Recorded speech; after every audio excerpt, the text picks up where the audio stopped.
graça de Jesus, o Salvador, seja abundante sobre as nossas vidas nesta noite. Irmãos queridos, se estivermos vivos todos, até domingo que vem, à noite nós, depois do culto, depois da nossa reunião de adoração aqui, nós desceremos para o salão social para o lançamento de um livro. É um livro esperado. É um livro publicado a respeito dos 150 anos da Igreja Presbiteriana do Brasil. O título do livro é 150 anos de paixão missionária, o presbiterianismo no Brasil. Nós que somos presbiterianos, e a maioria, pelo menos de hoje, não conhece a sua história, não sabe como chegamos aqui no Brasil, quem eram os personagens, o que sucedeu, tantas histórias duras, outras gloriosas, que fazem, de fato, a nossa história. E eu estava lendo aqui, eu peguei o livro depois para dar uma folheada. De propósito, já vou logo na página onde fala da Igreja da Bahia, né? Depois eu leio o resto, né? E aí, o autor, ele conta a história, de fato, a luta no Nordeste, e conta detalhes da Igreja da Bahia, que é a mãe, porque em outras ocasiões publicaram livros, documentários sobre o presbiterianismo, e não sei por que razão, omitiram muitas coisas, falaram tantinho assim da Igreja da Bahia, não por vaidade nossa, não é isso não, é pela importância mesmo do trabalho plantado aqui. Mas nesse livro tem muita história mesmo, bem legal para contar. Por exemplo, o autor diz aqui que a nossa igreja, a Igreja da Mangueira aqui, ela foi organizada, a igreja, com duas pessoas. Duas pessoas. E naquele dia, foi celebrada a Santa Ceia para as 4 pessoas. O pastor, a esposa e esses 2 membros. Aí conta, diz quem são, e conta toda a história. E coisas preciosas. No livro vai falando de todos os ministros que passaram por aqui, que chegaram como missionários, os de fora, e depois os que foram feitos aqui no Brasil. Feitos é maneira de falar, né? Chamberlain, Benjamin Kolbe, William Vadel, Schneider, Chamberlain, Itamar Bezerra, quer dizer, bem depois, né? E vai falando. E conta, aí fala uma parte do capítulo diz assim, Igreja Maternidade. É o tópico aqui, Igreja Maternidade. Aí diz que a Igreja da Bahia gerou 20 igrejas e 3 netas. Está aqui. E fala dos ministros que a igreja formou. Aí vem Reverendos Cláudio Souza da Mora. É como está aqui, viu? Da Mora, mas é Mota. Paulo Emílio de Assis Santana. João Marcos Souza Almeida. Edmilson Souza Almeida. João Luiz Almeida Coelho. E tem aqui o reverendo Nailson também, fala do projeto Bola no Pé, Jesus no Coração, do lado de Betânia. Eu fiquei muito feliz pela forma como falou. E depois vem a outra lista inteira dos ministros até o presente que hoje ministra nesta casa. Então, tem toda a história do presbiterianismo. Então, já convidei o sínodo, os pastores, presbíteros de outras igrejas, para depois do culto do domingo, eles virem para cá. E a gente ter um tempo aqui maravilhoso para o lançamento do livro. Esse já é meu, claro, não é? Você já vem domingo preparado, traga um dinheiro para você comprar o seu. Vale a pena você guardar a história do presbiterianismo no Brasil e a história da sua igreja. Uma coisa preciosa, vale a pena depois você adquirir. E como é na nossa igreja o lançamento, então nós não podemos fazer feio também não, né? Já venham preparados para isso. Eu quero chamar aqui à frente Kessia e Eduardo.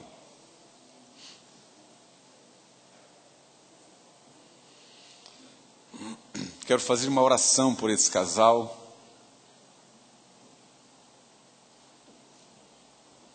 Que na tarde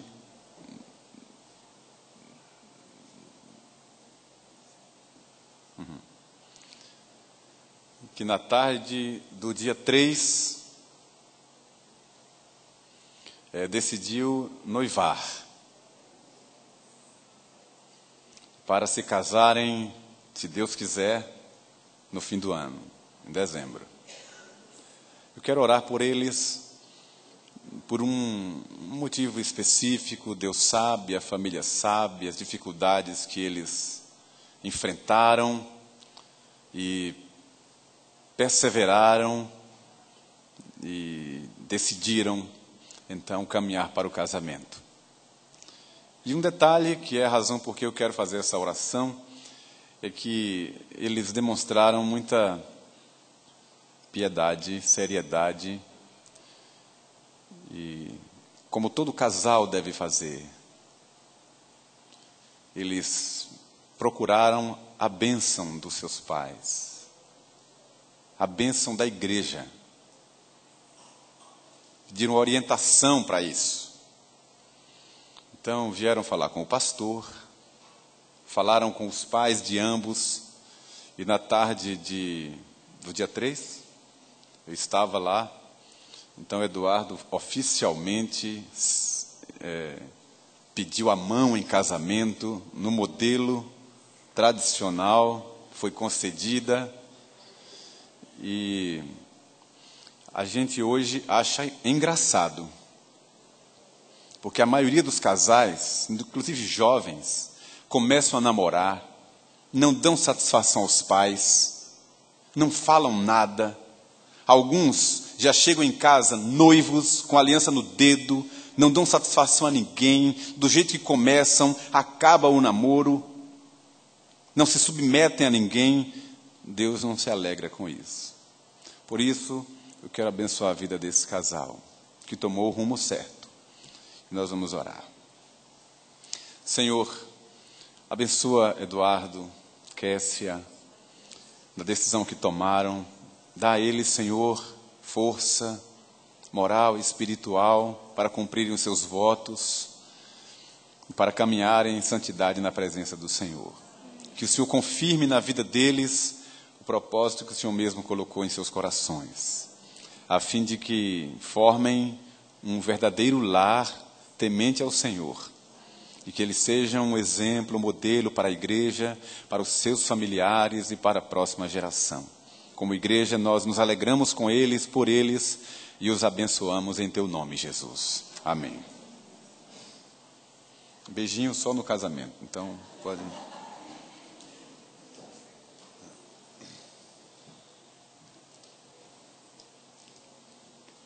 Agora abra a sua Bíblia em Mateus capítulo 1.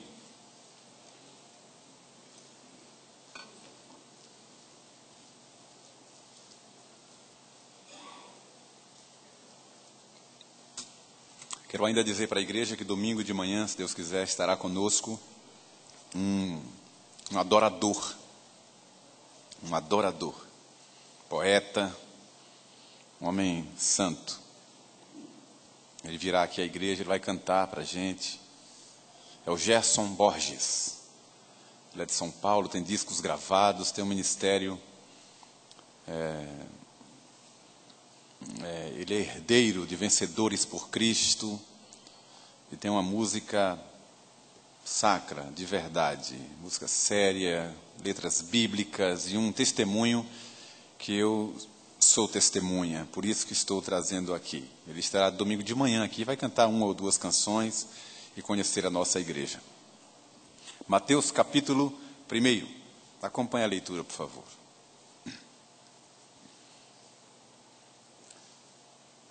Livro da genealogia de Jesus Cristo, filho de Davi, filho de Abraão.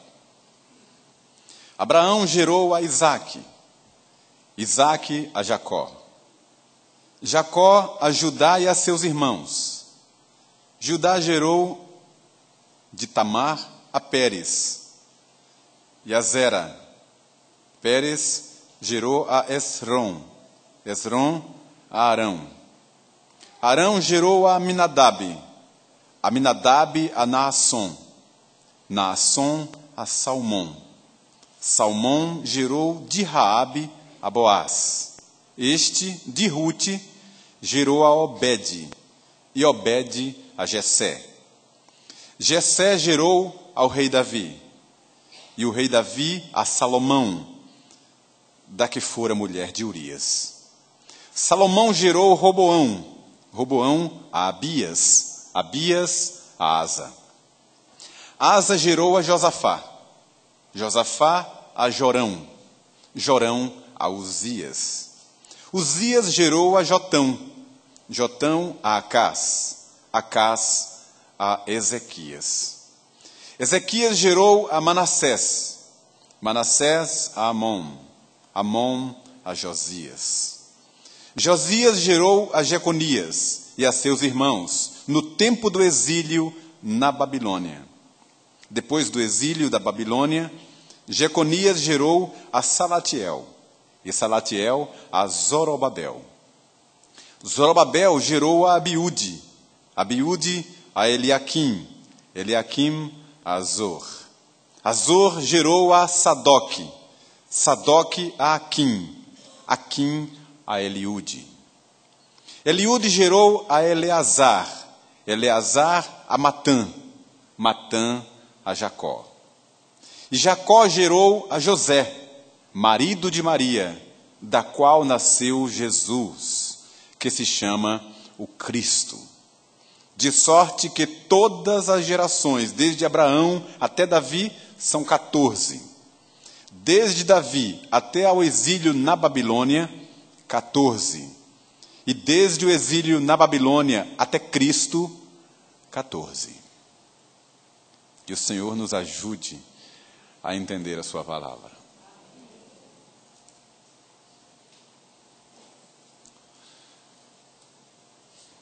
Eu desconfio que você,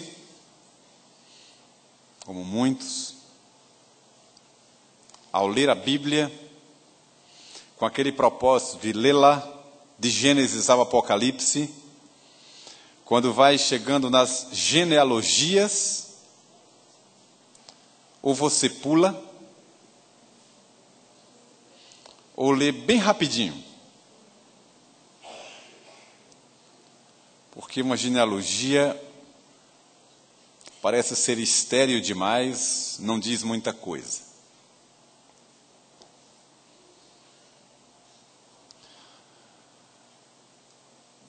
Mas diz muita coisa.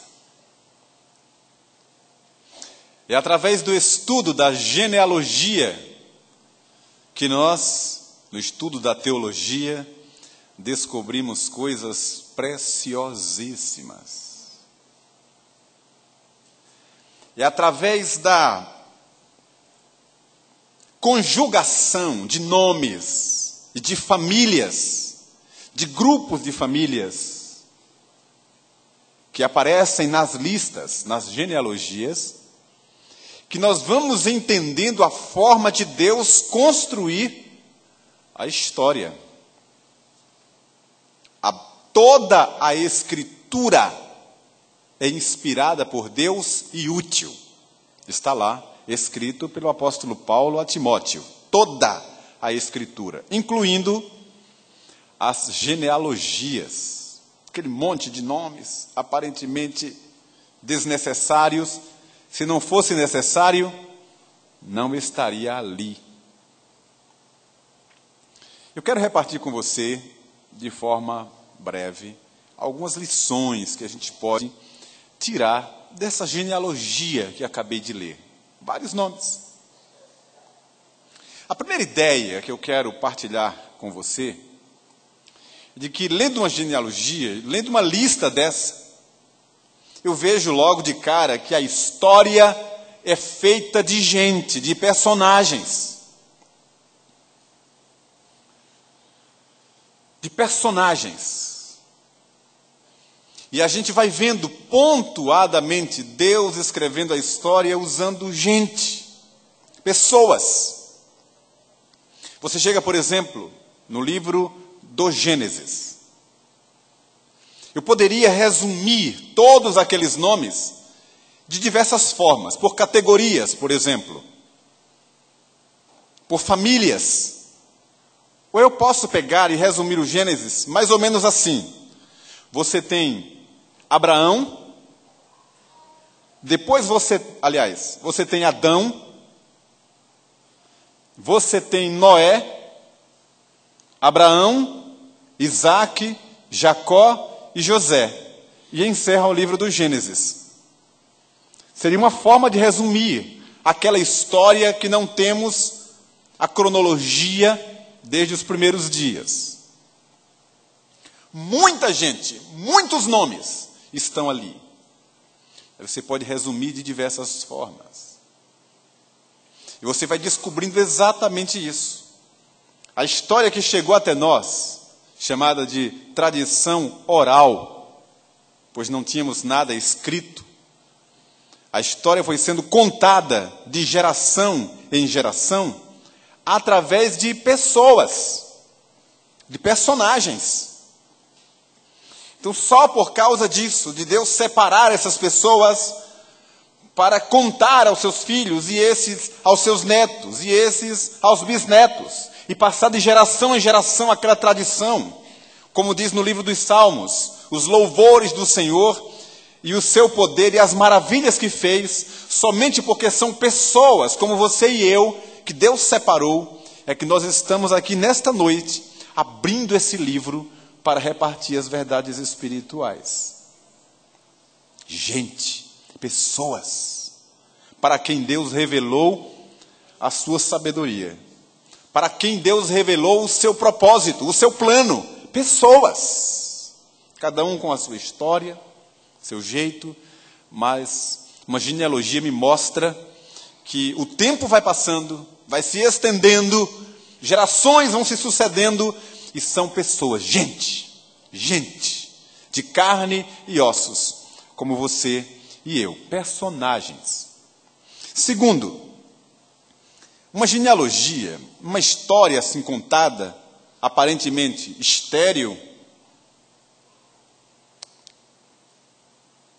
revela para mim que cada nome dessa lista carrega uma história. Eu apenas cito um nome: Maria, José, Pedro, João.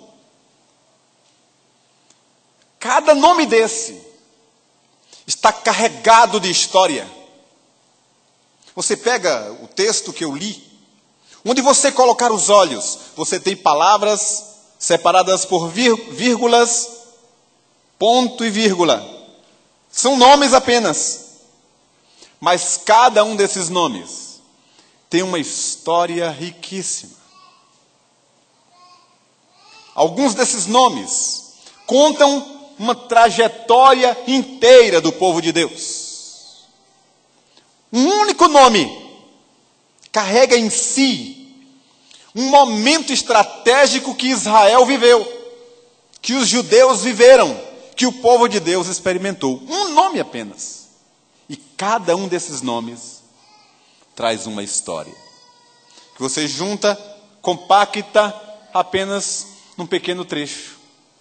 Cada um com a sua história. Você abre o livro, na carta aos Hebreus, e vê no capítulo 11, aquilo que é chamado, nós apelidamos de a galeria dos heróis da fé. Aí ali está dito assim: pela fé, Abraão, quando posto à prova, ofereceu o seu único filho, crendo que Deus poderia ressuscitá-lo. Aí sai, trazendo sempre uma pequena lembrança do que cada um representou. Mas mais na frente, não diz mais nada. Pela fé fulano, beltrano, ciclano, apenas cita o nome, mas ali cada um daqueles nomes carrega uma rica história de fé na presença de Deus. Do mesmo jeito que estou olhando aqui para várias pessoas. No rol de membros da igreja, tem uma lista imensa de pessoas contemporâneas, da nossa atualidade, e pessoas que já passaram. E você pega a ata da igreja, dá uma olhada e vê apenas um nome ali. Às vezes aquele nome carrega histórias que justificam a igreja estar de pé. Momentos difíceis que o povo de Deus passou. Vou dar só um exemplo para você. Um exemplo bíblico. A gente vem lendo a história de Israel. Aí a gente vê a história de uma mulher chamada Esther. É um nome. Esther. Mas você vai estudar a história de Esther.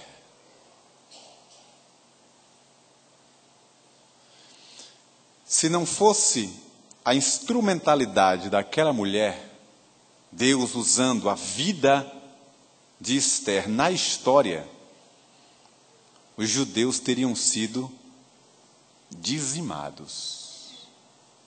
Esther foi uma ponte de vida na história de Israel.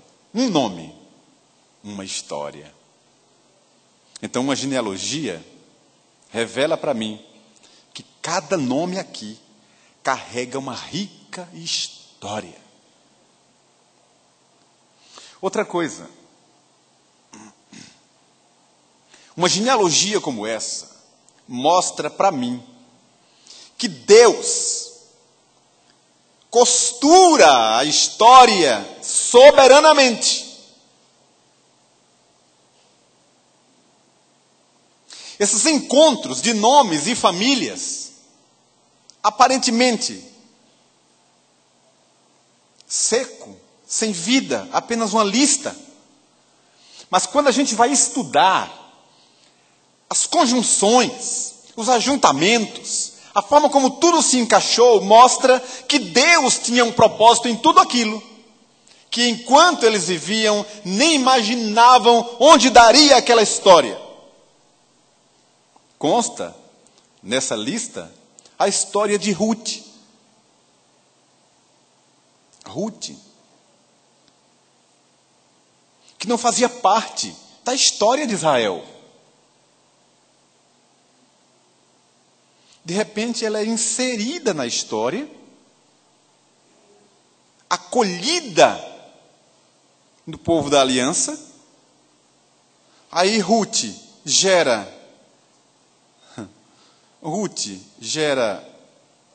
cadê?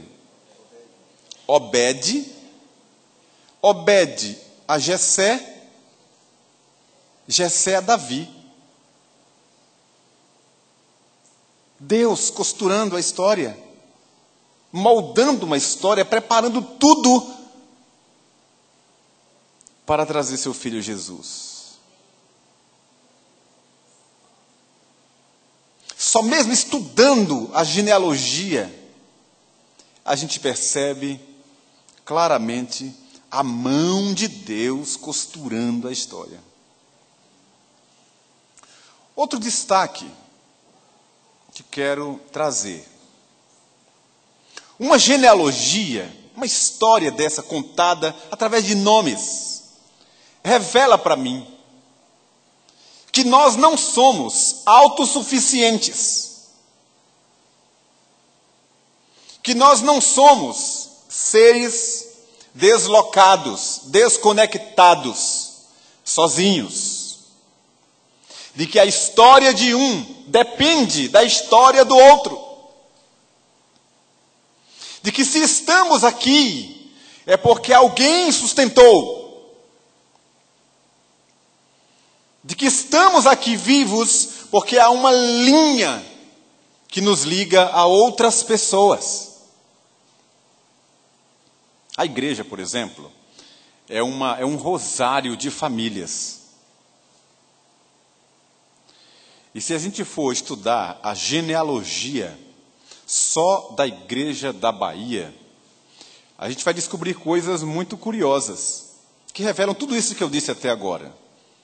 Tipo, pessoas que vêm de fora, são anexadas ao rol de membros da igreja, começaram a namorar uma pessoa aqui de dentro, aqui se casaram, geraram filhos, que passaram a fazer parte da história dessa igreja.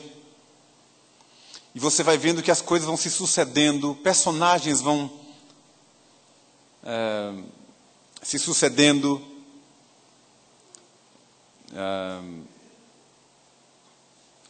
costurando a vida da igreja na sua história,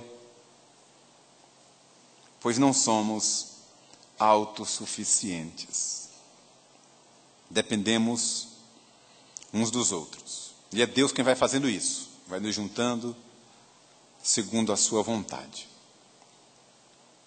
E mais uma. Essa história mostra para mim que a graça de Deus arrasta consigo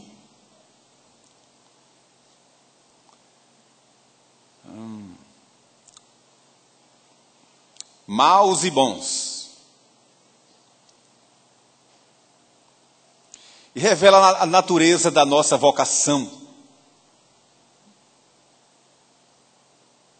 Revela para mim também que Deus tem senso de humor. Vejam só nessa genealogia. É a genealogia de Jesus, a sua árvore. Temos pessoas como Judá,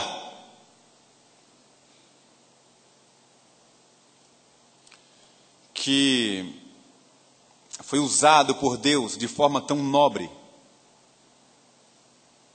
para não destruir a vida do seu irmão, José. E é Judá que representa aquela tribo da qual Jesus nasceu, a nobreza de Judá. A piedade de Uzias, o temor de Ezequias, o compromisso de Abraão, Isaque, Jacó,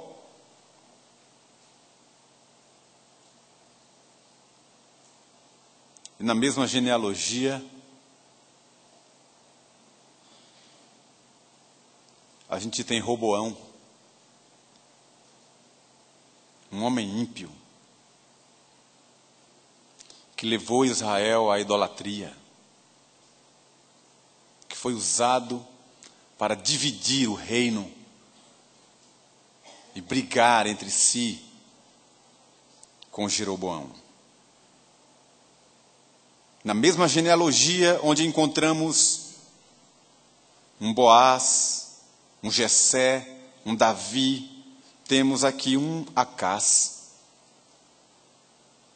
Um Acás que se ajoelhou com os filhos nos braços e adorou a Baal, Astarote e a outros deuses pagãos. Na mesma história onde encontramos um Ezequias, que foi para o altar de Deus se ajoelhar e clamar a Deus por livramento, e livrou Judá das mãos dos assírios, um homem piedoso, homem de oração. Temos um Manassés. Um Manassés que, segundo a história, tinha como seu ídolo pessoal Jeroboão. Foi considerado Jeroboão II na história dos reis de Israel e Judá.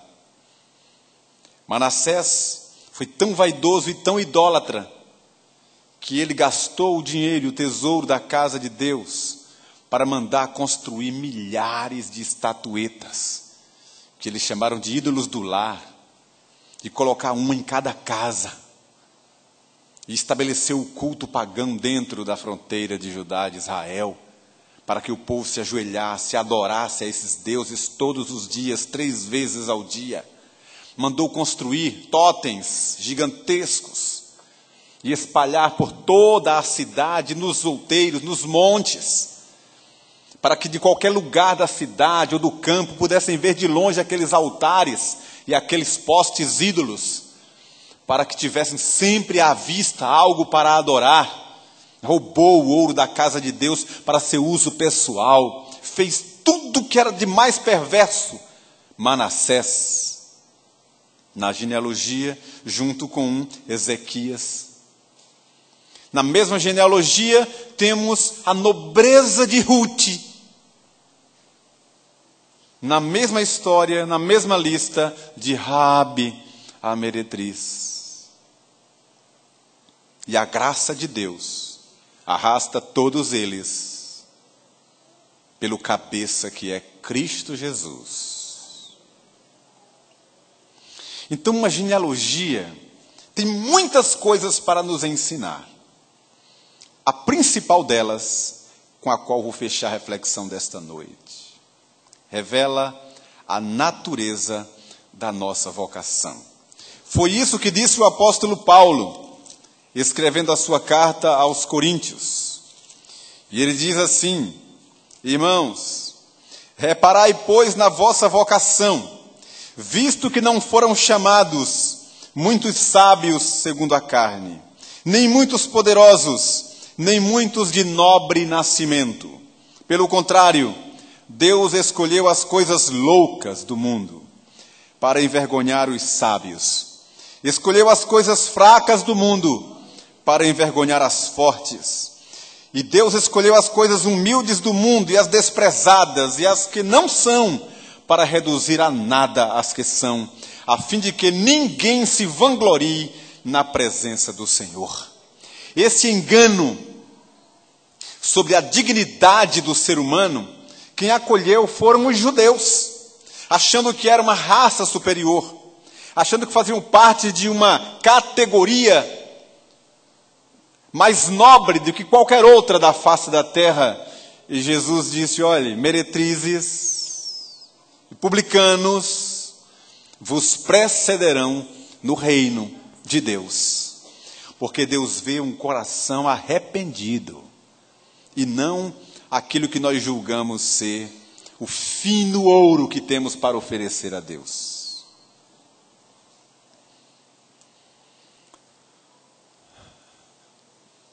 E a sua história? E o seu nome? E essa lista que temos entre nós? Onde é que você está nela? Onde é que nós estamos? Será que você está na genealogia de Deus ou só na lista da igreja?